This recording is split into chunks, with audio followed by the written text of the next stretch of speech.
আমরা একটু দিদির কাছে দু এক কথা শোনার আবদার করছি সবাই।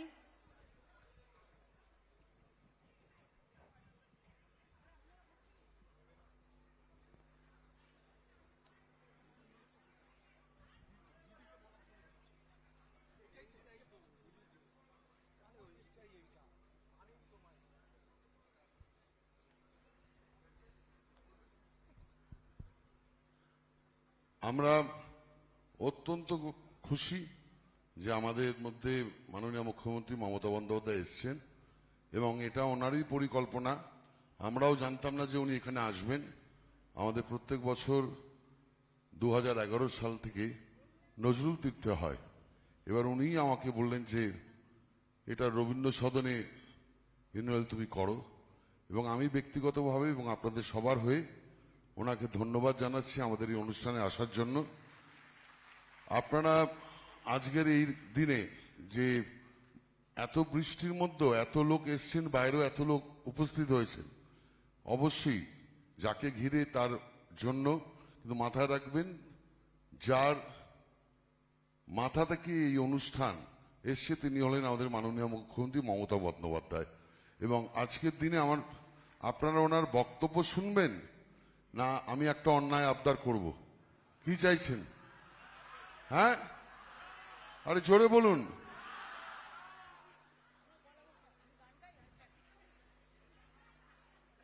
আচ্ছা, আমাদের এখানে শিল্পীরা সবাই এসছেন। মাননীয় মুখ্যমন্ত্রী আমাদের সরকারের যে কটা প্রকল্প দেখছেন এবং প্রত্যেক কটারই গান এবং সুর ওনার লেখা এবং লোগোগুলোও দেখছেন, প্রত্যেক কটা কিন্তু আমরা যদি কোনো প্রাইভেট এজেন্সিকে দিয়ে করাই কয়েক কোটি টাকা আমাদের রাজ্য সরকারের খরচা হতো। বিনা পয়সায় কিন্তু মমতা বন্দ্যোপাধ্যায় করেছেন এবং মুখ্যমন্ত্রী হিসেবে এখানে এসছেন। আজকেও আমি অনুরোধ করছি বিনা পারিশ্রমিকে একটা দুটো উনি যাতে গান গান। আমি অনুরোধ করছি দিদিকে, দিদি একটা গান গাও, তোমার পছন্দের একটা গান গাও। উনি কিন্তু সব ধরনের গান জানেন। আমি বিভিন্ন অনুষ্ঠানে বলেছি, সেখানে রবীন্দ্রনাথের গান তো রয়েছে, আধুনিক গান রয়েছে, নজরুলগীতি, রজনীকান্ত, অতুল প্রসাদ, সব ধরনের গান রয়েছে। দিদি একটা একটা একটা আমি সবাইকে প্রণাম জানিয়ে বলছি যে আমি তো প্র্যাকটিস করি না, আর আমি চর্চাও করি না, কারণ আমি তো সময় পাই না। সকাল থেকে ফাইল ঘেটে ঘেটে আর বক বক করে করে আমার গলার থেকে আওয়াজ বেরোনো, সুর বেরোনো খুব মুশকিল হয়ে যায়। আর ইন্দ্রনীল তো, তারপর রূপঙ্কর বসে আছে, ইমন বসে আছে, নাজিবুল বসে আছে, মনোময় বসে আছে, তারপরে আমি দেখলাম রাঘব বসে আছে, রাঘব অবশ্য গিয়েছে, তারপরে ডোনা গাঙ্গুলি, ওরা সবাই বসে আছে। ওদের বসিয়ে রেখে আমার পক্ষে করাটা শোভা পায় না। অবশ্যই শোভা পায়, অবশ্যই শোভা পায়। করো, কি গান করবে করো। আমার কিন্তু কথা ভুল হলে আমাকে ধরবেন না, আমার কাছে কিন্তু কাগজ নেই। না, আমি একটা কাগজ ভুল হলেও ধরবেন না, ছোটবেলায় রেডিওতে শুনতাম তাই।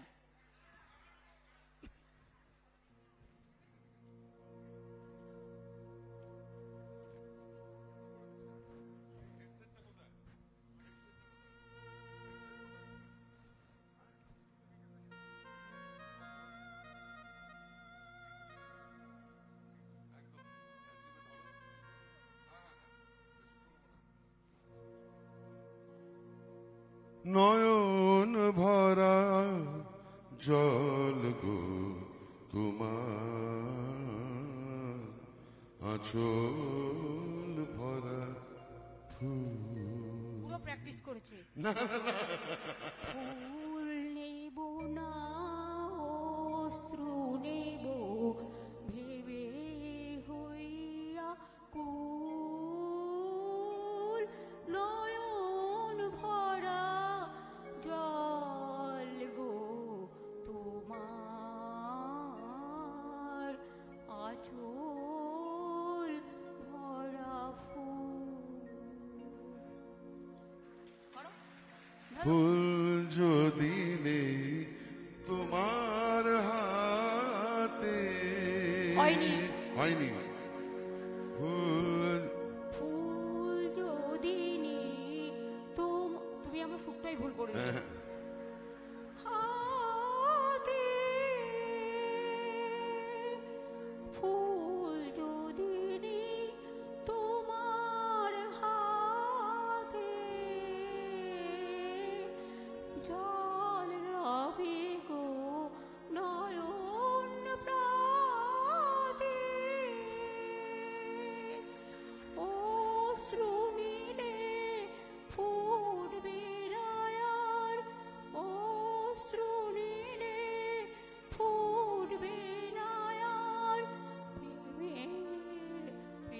প্রেমের মুকুল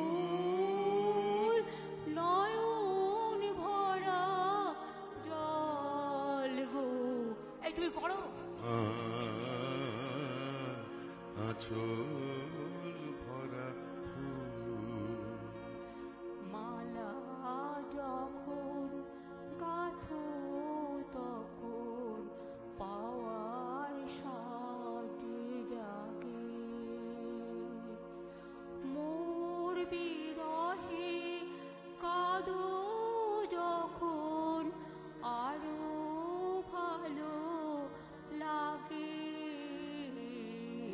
পাওয়ার সাথে জাগে তোমায় যদি হারাই দূরে দূরে থাকি গো তাই তোমায় যদি হারাই দূরে দূরে থাকি গো তাই ফুল ফোটাই যায় গো চলে চঞ্চল ভুল ভুল নয়ন ভরা জল গো তোমার আঁচল ভরা ফুল।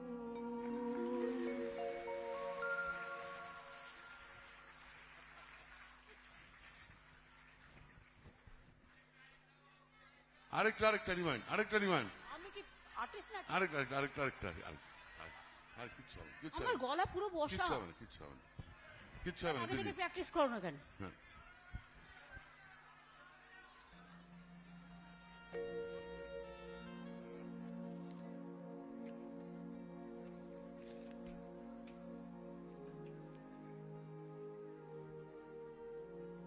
এটা আমি কিন্তু আমার যাওয়ার সময় হলো দাও বিদায় রেখেছে, কিন্তু আমি এটা কিন্তু মাঝখান থেকে ধরবো। ফোটে যে ফুল আধার রাতে, ফোটে যে ফুল আধার রাতে ঝড়ে ধুলায় ভোর বেলাতে আমায় তারা ডাকে সাথে আয় রে আয় সজল করুণ নয়ন তোলো দাও বিদায় আমার যাবার সময় হলো দাও বিদায়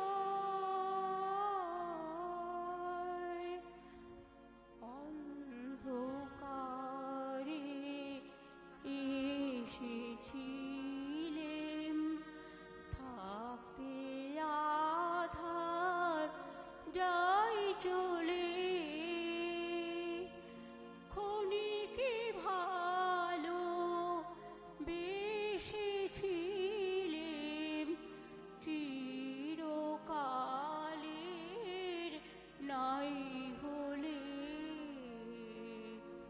হলো চেনা হলো দেখা নয়ন জলে রইল লেখা হলো চেনা হলো দেখা নয়ন